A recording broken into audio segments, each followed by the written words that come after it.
So I saw a comment. Just got some vegan pizza here. Eating vegan pizza for breakfast. Not much fruit going on in Adelaide at the moment, so we've got vegan pizza options. Dominos vegan pizzas, $5 each in Australia. Spicy veg trio, hold the cheese. Yes, please. Quality fresh Domino's pizzas, proudly brought to you by. That's activism. You know what I mean? That's activism. When you tell teenage kids, hey guys, you can eat vegan pizzas at Domino's in Australia for $5. You're getting pizzas out the door, motherfuckers. Vegan pizza for $20. That's only for people like me who got money. But Domino's, man, biggest vegan activists around. Covert. Better people knowing it. Fast food chains doing vegan food. That's converting the masses, making it veganizing mainstream fast food corporations. That is vegan activism. Putting on a little. Anyway, so we have this is regards to Adelaide Vegan Festival, which I'm a fan of. In this comment from Charlotte, I agreed that it would be better if vegan festivals were free. London Veg Fest, I think on the door was £18, £18, 18 quid, 18 squid. Though you could get advance tickets for half the price. Once you're in there, the average price of anything to eat was £8. I know that there are associated costs, but it's not bringing the meat eaters in. Patrick Boomian, the swole dude, strong man, did a talk in a packed main auditorium. He asked, how many of you are vegans already? And every single person raised their hands. Maybe they were scared Patrick was going to deadlift him out of the room if they didn't. As the festivals are so expensive to attend, especially if you want to eat a lot, they are becoming more exclusive vegan community events. Exclusive vegan community events. Place to be seen and known, rather than outreach. So I agree with Charlotte's comment there. And I think that is the thing. It's become this little clique, money, and because there's a lot of money to be made in the vegan world. And this is like the raw food world. I remember the raw food world blew itself up because it got so competitive, charging this, charging that, and then poof, the raw food world ate itself apart, yeah. And now raw foodism's pretty much dead. There's a couple of YouTubers making some vids, but there's no events. When was the last time there was a raw food festival? Because they got so expensive, people were charging like $20 for some kale crackers, or it was insane. And then it just people got so greedy, the chase for the money just poof, imploded. And I see that in the vegan community. Even in Australia, they got the speakers having banter with each other, and it's like, I want more Patreon, more dollars than you, and I want this, and I'll sell more t-shirts, I'll sell more hats, and it's crazy, you know, like my videos, don't dislike all this nonsense, and it's just creating this exclusive vegan community, and that is not outreach. Outreach, the best outreach in the world, in my opinion, let me know if you disagree down below, is the church. The church is out there. They got people out there on the street.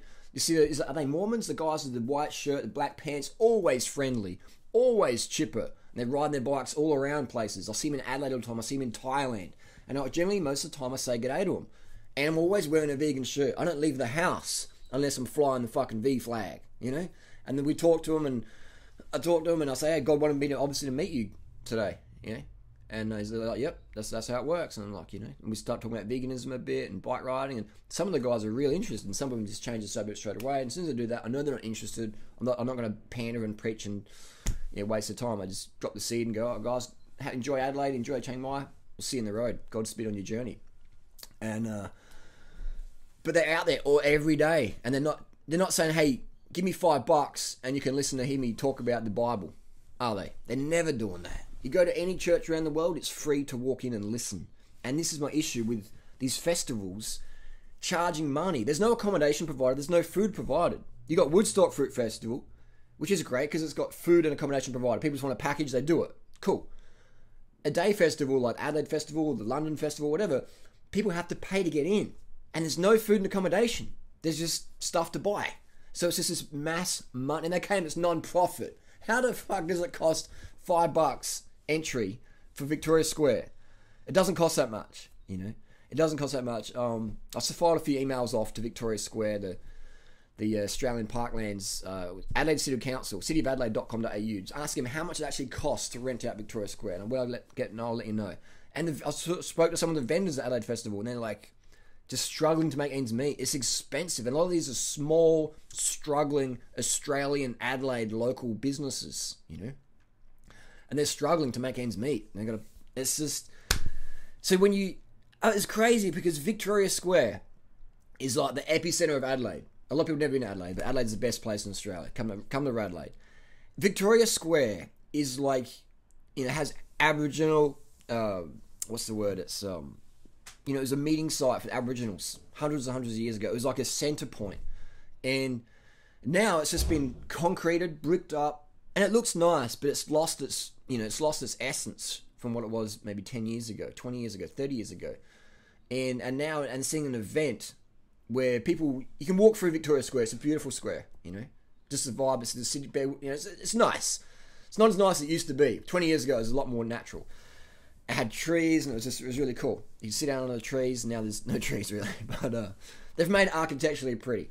Anyway, so everyone walks through there on the way to work, and all of a sudden, people go to walk through Vic Square, and there's this fences up, and they're like, "Oh, there's a fence," and they're like, "Well, can I go in?" "Oh, it's $5 entry." "Oh, what is it? Vegan festival for $5? What?"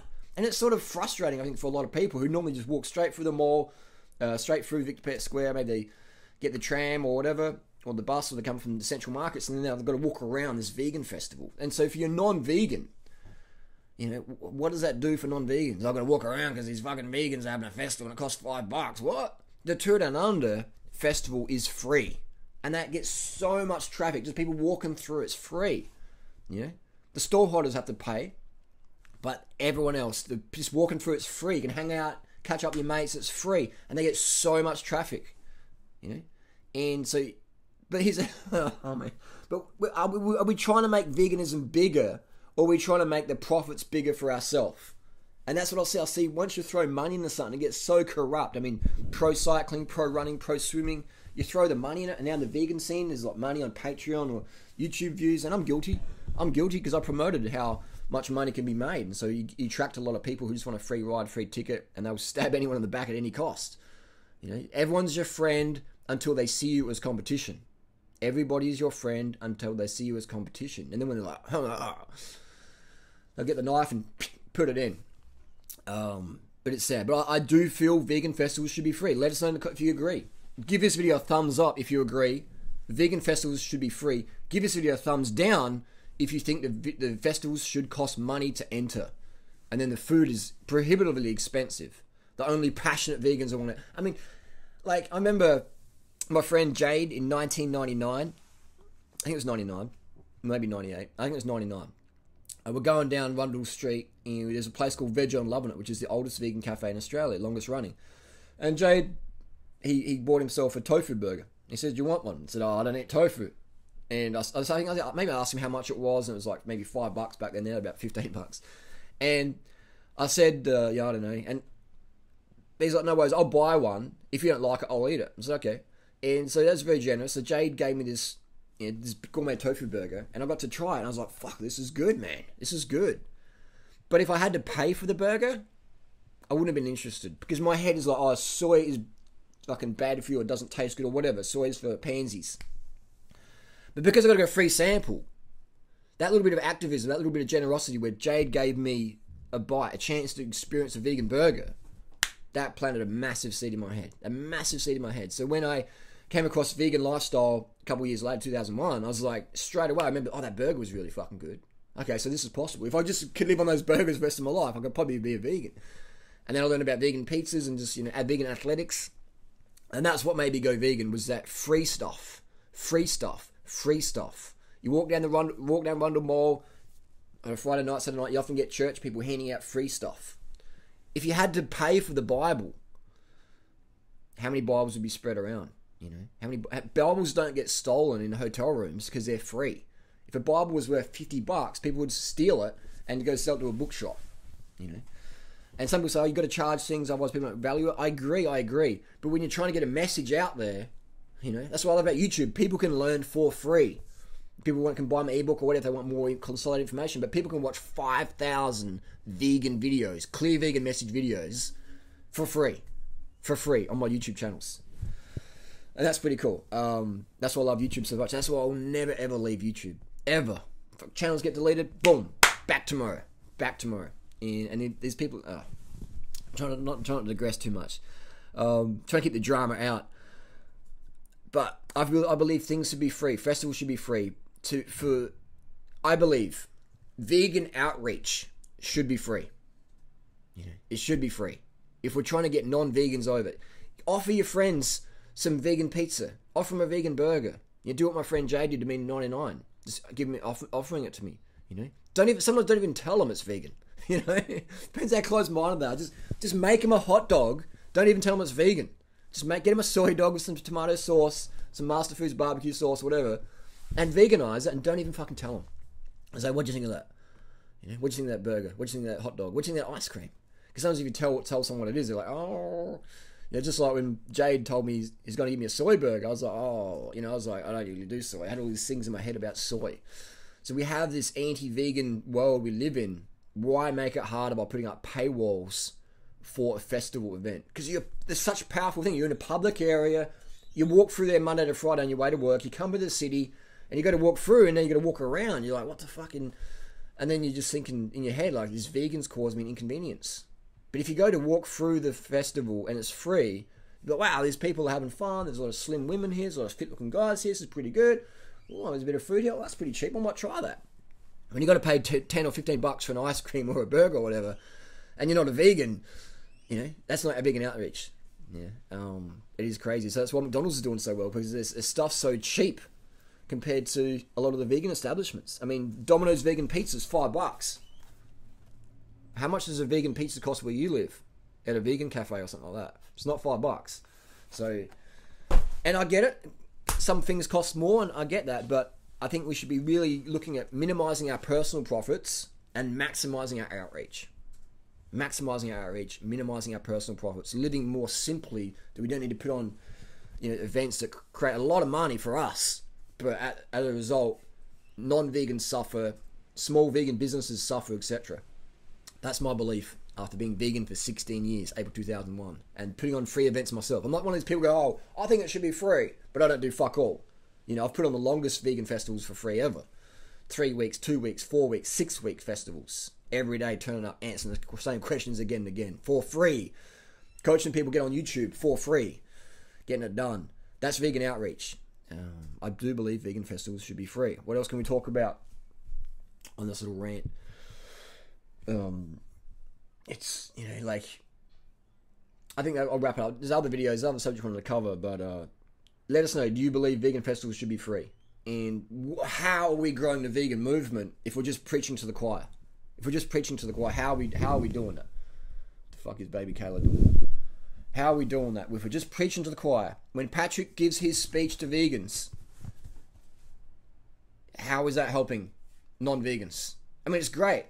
It's good. But is it the best? In a world of good, better, best, let's go for best every time. Let's go for best every time.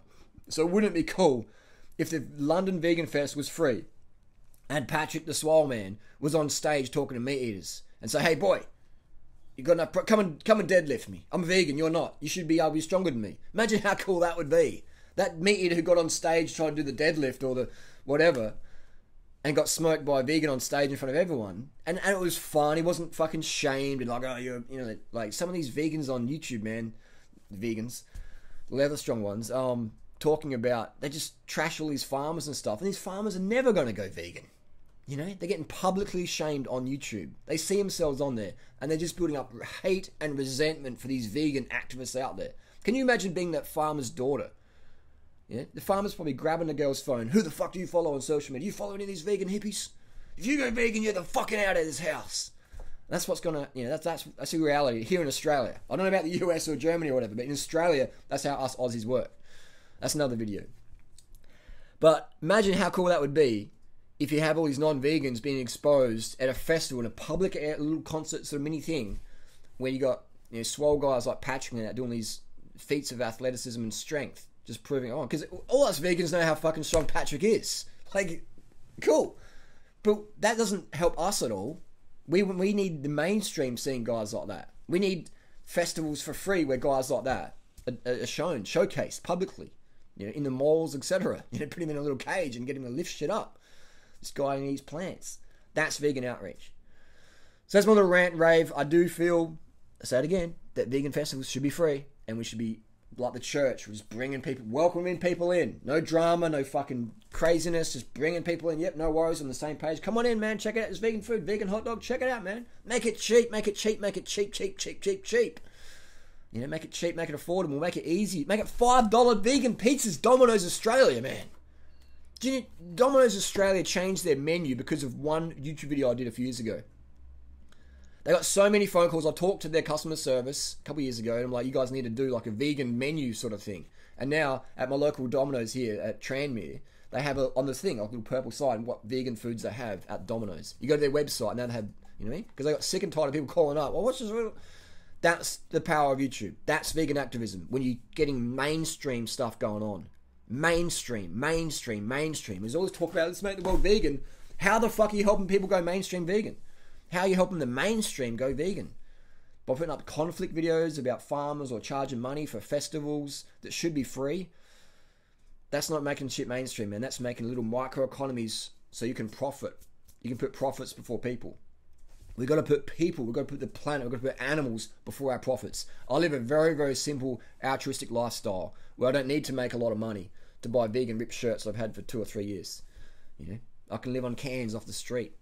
And that's why I do what I do, because vegan outreach is the #1 thing for me. Leave your comments down below to share your thoughts, share comments and criticisms. Vegan festivals should be free.